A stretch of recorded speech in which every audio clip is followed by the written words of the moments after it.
Beth Wanner, welcome to the conversation today. Thanks for having me.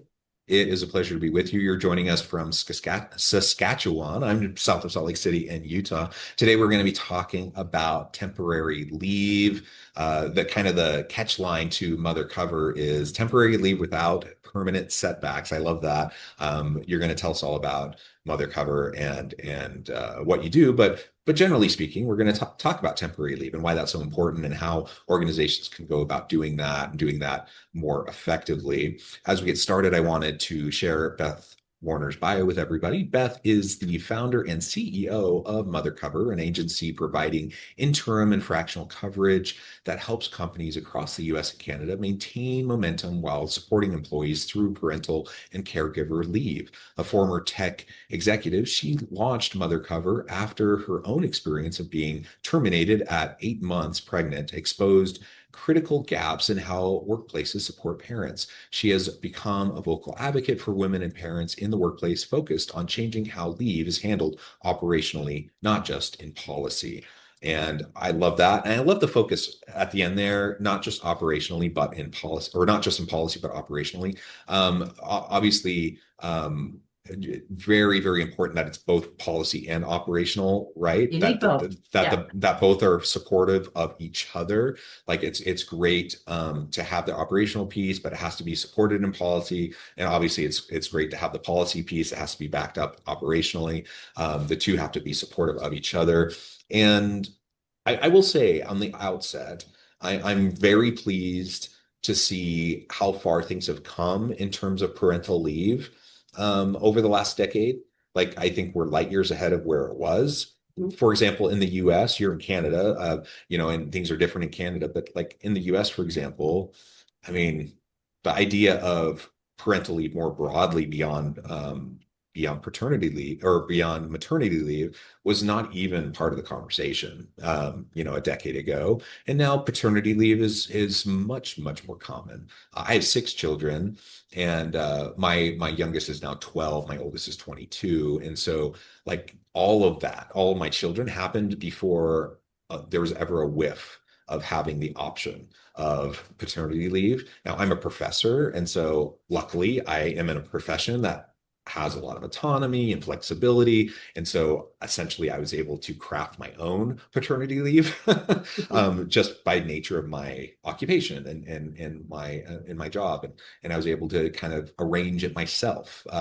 But it was certainly not something provided by even my university. And universities tend to be a little bit more progressive and a little bit more benefits generous, than a lot of organizations. And we still had nothing. We had nothing Yeah. at the time. And I will say now we do. Now we do. And I'm glad that it's there, but it certainly wasn't there before. And I will say, even though my university has paternity leave now, and I'm sure this resonates with you, I hear stories all the time about how, even though it's in policy, operationally, it's not supported. Yeah. People still get punished. Men get punished, of course. Women get punished, of course. And it's a problem. Like, it's a huge problem, right? It is. Yeah. That's why you exist. That's why your organization exists. Absolutely. And that was, as you talked about in the intro, my own personal lived experience. But I'll even say right at the front too, despite our name being Mother Cover, we fill in for all types Right. of Yeah. parental leave. So the more that we have dads taking paternity leave and taking longer paternity leave, the more opportunities that actually provides more choices for women as well too. So we Yeah. want to support everyone taking the leave that they are entitled to. But as you said, just because it's there on policy doesn't mean people feel actually safe to Yeah. take it. And what does it actually mean then to meet that policy with practice and having an actual playbook for how do we then operationalize that? Because that person's work doesn't go away just Right. because they stepped out. And we need to equip people managers with how to actually support that in a way, like I said, that feels safe and not almost just a test of loyalty of, yes, you can take this time. And that's why being Canadian is kind of a good lens for that, even though we work mostly with US companies. But to say in Canada, for those who don't know, we have 12 to 18 months of Mm. federally protected leave. but that doesn't actually change corporate culture. And I'm a Right. walking example of that as somebody who got fired at 8 months pregnant, is companies still feel very nervous about somebody taking any length of time away, especially if you're in a key role. Yeah, yeah. And I hear that all the time. Like that little caveat. But given your key role, given your senior executive, position, we have heightened scrutiny and expectation, around, Mhm. like they'll use that kind of language or Yeah. jargon or whatever to, essentially try to skirt around the policy or like, whatever, right? Yeah. And yeah, and that's concerning. It's problematic. And I appreciate you extending it. It's not just maternity leave, it is paternity leave, and it's not just for having a baby, like it's for caregiving. Yes. Um, and I was having a conversation about this just a couple days ago, around just the need, much more broadly speaking, around caregiving. So many people care for Sandwich an generation is yeah, huge right now. they care for an elderly parent, or maybe they have a special needs child who is not a baby, who's just a special needs child that is, uh, older, who's at home, or who there's an illness, like there's a special medical need, right? There's all sorts of Themselves or others. right. Mental health is another big Yeah, one that's coming out as burnout is prevalent in corporate America. So we all have things that matter outside of our career, and we'll all need time at one point or another to care for ourselves or others, and it shouldn't come at the cost of deciding, will I take that time to care for myself or somebody I love, or pursue my career. So trying to help companies come up with a different way of workforce planning that makes that just a natural part of any employee's life cycle. So even though we're really focused and I'm passionate about seeing more women reach leadership and stay in leadership positions, it really does affect all of us as human beings pursuing our careers in our lives. yeah, yeah. And I like that framing too about, the rising tide lifts all ships approach. So sometimes, maybe a man will say, well, why do we need to worry about this? You know, or like no, other men in our organization don't take paternity leave, so why do What you are need you to do doing it? at home anyway? What are you Those doing at those home type of anyway? things. No, they'll Yeah. make those kind of flippant, sexist Yeah. comments or whatever.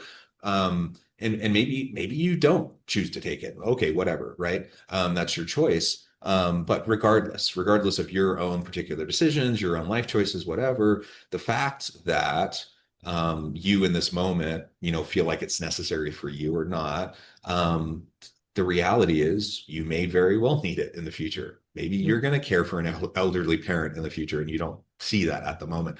But the reality is when you extend the protections and you extend the options and the benefits for one class of people, that will then enhance and extend to and raise it for everybody.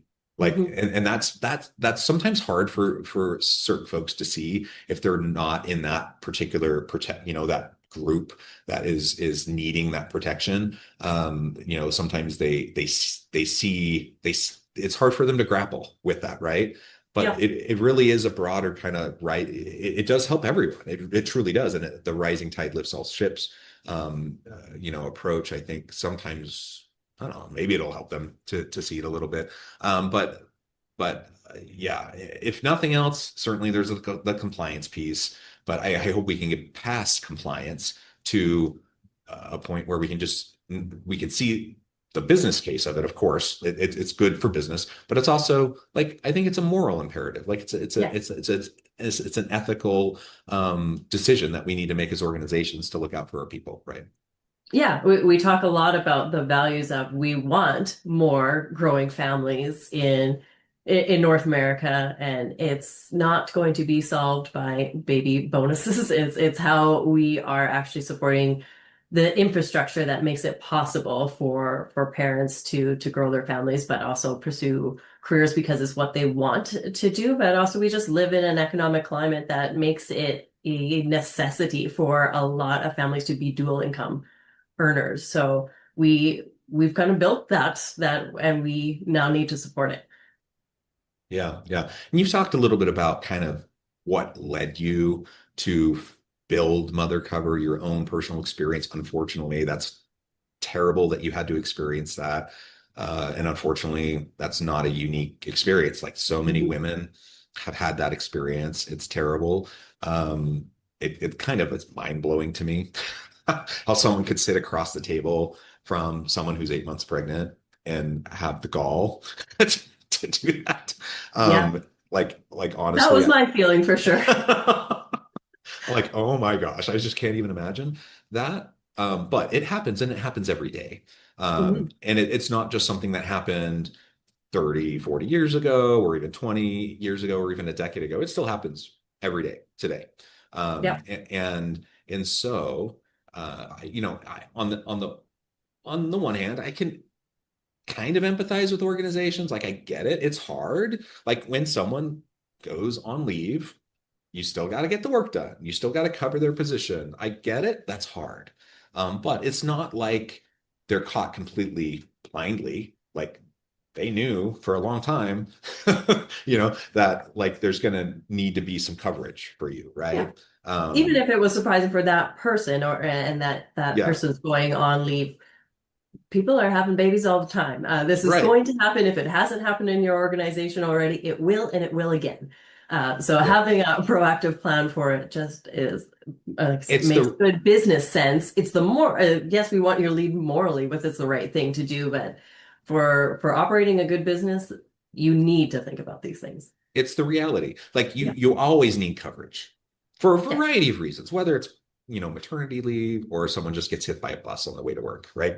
Yeah. Like if you're one deep on any role, you're in trouble. You have to be cross-trained. You have to have like bench strength, and you just have to have a plan. You just Yeah. do.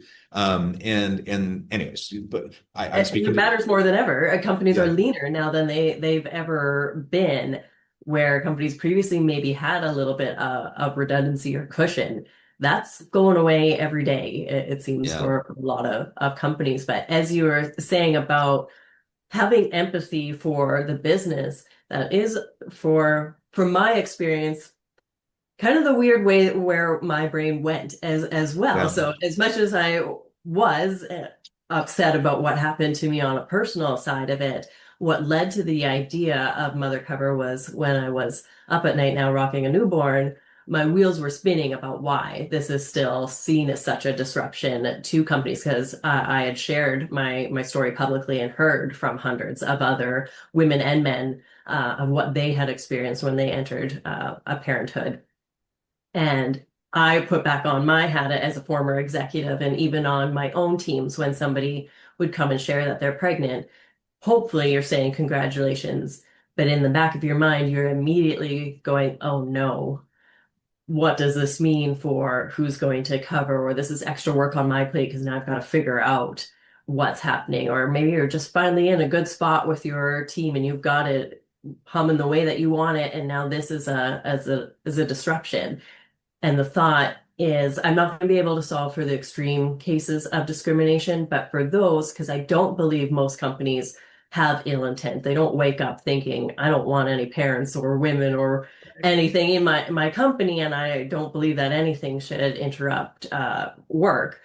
But that those natural logistical wheels start spinning, and if we could solve for some of those, help that feel like a natural process, and that they've got a plan in place for how they handle that, will chip away at some of those things that lead to unconscious bias and then eventually fester into actual discrimination. So the idea for Mother Cover was there's been this rise in folks pursuing contract and fractional work. How do we marry those individuals with companies that have upcoming leaves? Make it all that we do. So we think about every kind of pinch point or every point that would cause some of that stress, uh, Hmm. how to document the work, how to have somebody step into it, how to cover the work itself, and then how to think about re-onboarding, which is a part that a lot of companies haven't spent as much time about. Yeah. And everybody that we have as part of our bench of what we call lead partners has to have at least 10 plus years of experience, even if the role that they're stepping in for doesn't require that much seniority, because often the challenge with bringing somebody in externally, a lot of companies will say, well, if it's a 12-week leave, I don't have time to Right. spend ramping somebody up. That's where we say you want to almost overhire for a leave. And if you can't afford that full time, that's where fractional really helps. And it's really creating this customized but templated approach at the same time so that you've got this plan that matches your policy and you're not scrambling every time. Yeah. Yeah. And I think that's great. And it's genius. I mean, because it's something that every organization deals with. And I agree with you. I think most people, most organizations have no nefarious intent here. Mhm. I don't think, I mean, there are sexist people, there are kind of backwards thinking people who like wish it was the 50s, and they're like, Yeah. women shouldn't even be working anyways, blah, blah, blah. But, most people, I don't think they think that way, and they have no nefarious intent. But there's just the reality of like, yeah, man, how are we going to cover this? And it's hard. And oh my gosh. And anyone who's like scrambling day in and day out just to put out fires and, get work done and make payroll and like do all the things, right? Like all of a sudden, this is one more thing. And then all of a sudden, little things like little biases and like little things creep in. And all of a sudden, little excuses are made. And then all of a Yeah. sudden you're sitting across the table from someone and you get fired when you're 8 months pregnant. Yeah, or how And many are caught up in layoffs, or that it's almost that self-fulfilling prophecy that we have still prevalent assumptions that when somebody goes on leave, they're not going to return. So we're almost planning for the worst case scenario and then making that true because we didn't have a plan for their coverage. They didn't feel supported, and then they do leave. right. And then we're saying, see, we were right. But Yeah. actually, But how were they end up, treated? Like, yes, yeah. and does it happen? Of course it happens. Mhm. But does it happen the majority of the time? No way. For every one story I hear from someone and then they try to act like that's how it always happens, I'm just like, okay, but like how do you actually treat people? And that demonstrates to them whether or not you're an organization they want to be a part of, like Yeah. that matters. Anyways, so all of this, I think everyone listening can probably relate to a lot of what we're talking about, probably on both sides Yeah. of like the challenges, but also perhaps they've experienced some of what you've talked Yeah. about. If you haven't Um, been on leave, you probably covered for one or you've had one on your team. right. So like, what do you do? Like, how do you help with this? Like, how do you put the structure in place. You have the fractional people that can come in. You have people who are overqualified to help come in. You know, when there's a lack of structured coverage, um, you know, talk through that with us when you go in to help an organization. Think through that to put a plan in place.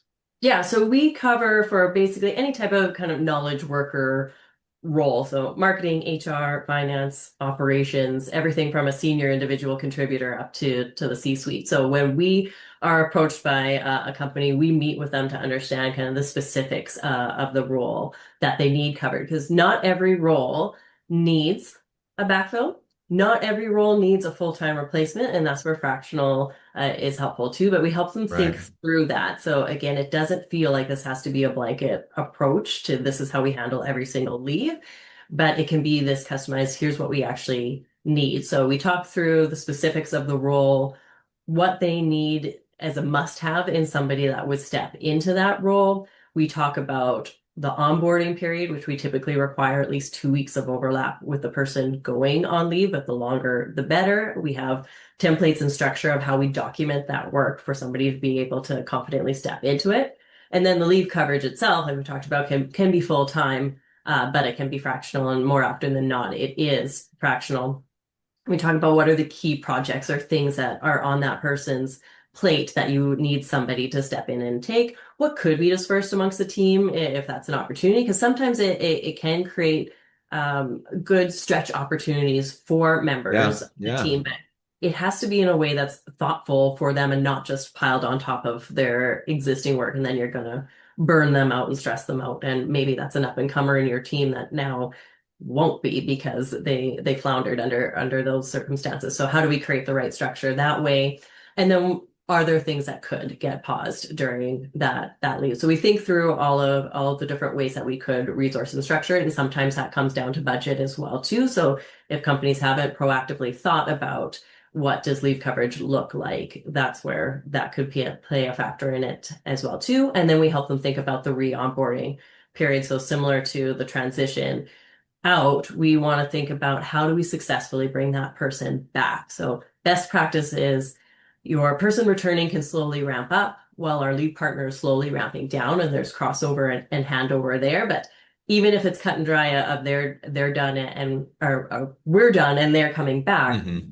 our lead partners are documenting the work that they're doing, which is a monthly update that can either go to the parent while they're on leave. If everybody's different, that's what I would have wanted.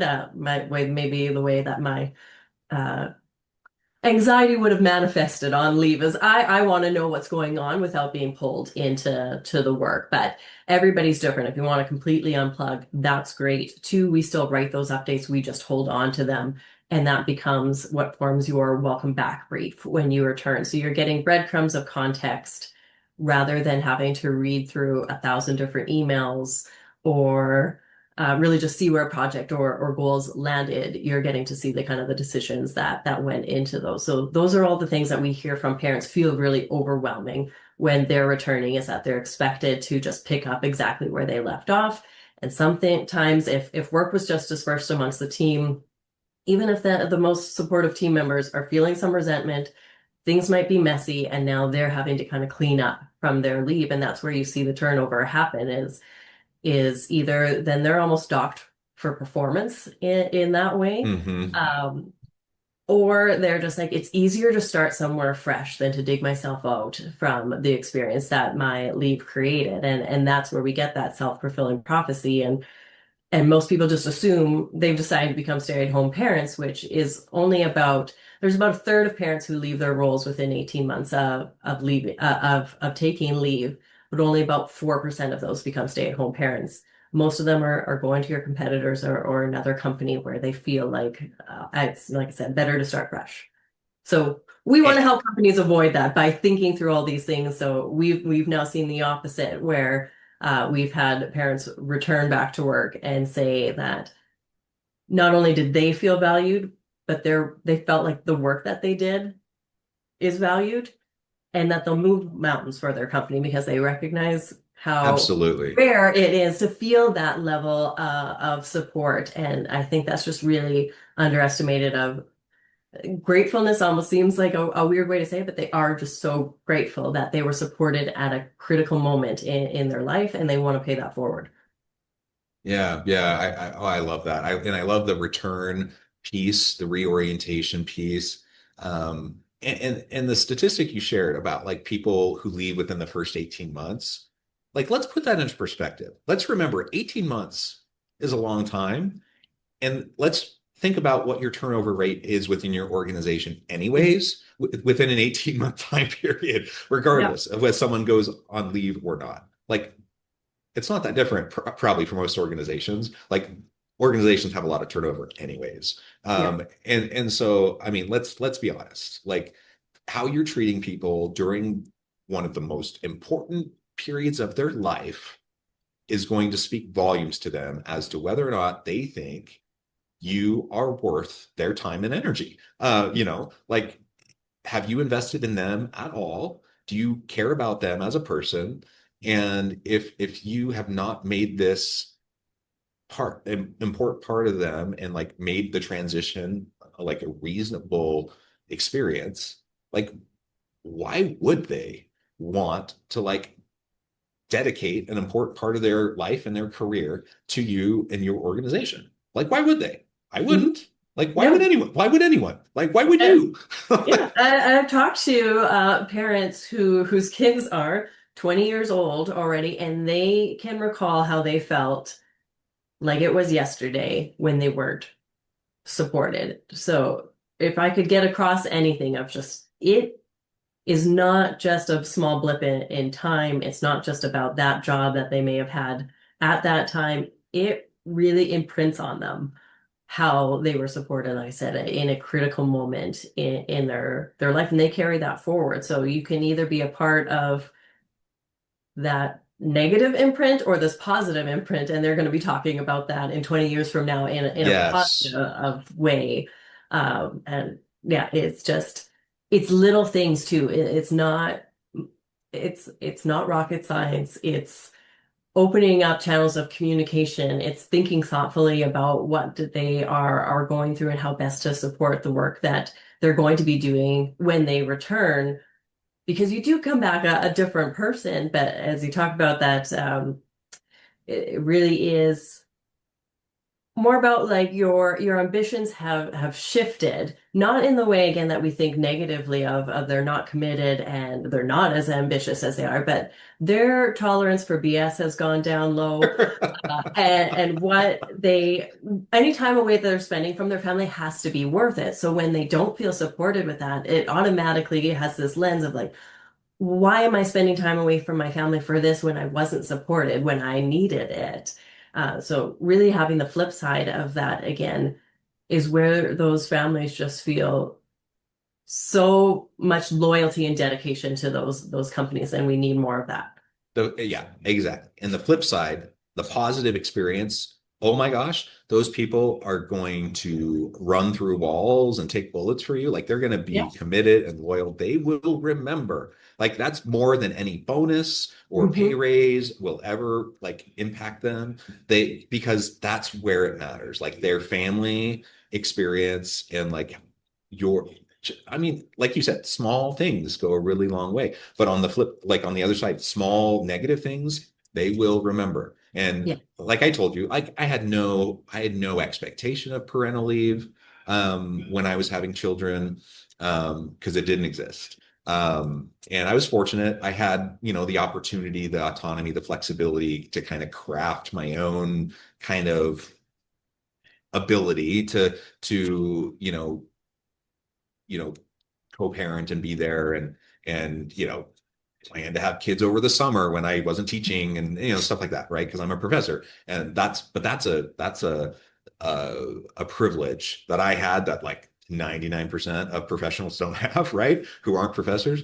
And but even then, like I definitely I remember it's like emblazoned in my brain how like the little snide comments that people would make when I would come back in the fall and like I would need to like leave campus to like go like take my kid or pick them up or like just the dumb little things that people would do or say where I didn't feel supported. Like I will probably never forget those things, or like later on, like now I have kids that are 12 to 22, like now I'm dealing with like kids who might have health issues. Like, and if I remember distinctly if I have an employer who, you know, who will not be flexible and supportive of me having to like help my teenage kid who has like a serious health issue, like forget about it. Like if you're not like I don't care if you talk about how we're family and you're supportive of like Bring your of whole self to work, but not that part. yeah, Yeah. and we support our employees and we're family and blah blah blah. I don't care about the platitudes. I don't care about any of that garbage that you might say. Like when where the rubber meets the road, and I have to actually like put some time in to help my kid who's sick. That speaks volumes, right? That's Yeah. where it actually matters, and people don't forget that stuff, right? And that's where it actually matters. So, can it be hard? Absolutely, it can be hard. That's why an organization like yours exists, because you can actually help them think through it strategically. You can actually help provide the structure, the logistics. You can actually help them provide the talent so that they can actually have what they need to actually be productive moving forward. So for anyone listening, I'm sure you've experienced this from one side or the other, maybe all sides. Please, like, pay attention to this, understand how hard it can be for your people, reach out, hopefully we're all preaching to the choir here, but Yeah. absolutely, this is a really hard thing. Well, Beth, I know at the time I probably need to let you go and get on with your busy day. But before we wrap things up, I wanted to give you a chance to share with the audience how they can connect with you, find out more about your work, your team, and then give us the final word for today. Yeah, absolutely. So you can find us at mothercoveragency.com. Find us on LinkedIn and Instagram. We're always sharing best practices and tips. The more that folks can learn about this, from both the HR level to people managers who are on the front lines of this, and then of course the individuals taking leaves. You can find me on LinkedIn as well. But yeah, I just want to leave it with folks of, you don't have to be experts in this area. We know HR leaders, people leaders are pulled in multiple different directions every single day. It's just having the right tools in your toolbox and which levers to pull when things do come up. And we want to be part of that so we can have more of those success stories and more of those stories of individuals saying that 20 years from now, man, I felt supported, and here's the company and individuals that did that for me. Yeah, awesome. Beth, thank you so much. It's been a pleasure. I encourage the audience to reach out, get connected, find out more about what Beth and her team can do for you. And as always, I hope everyone can stay healthy and safe, that you can find meaning and purpose at work each and every day. And I hope you all have a great week.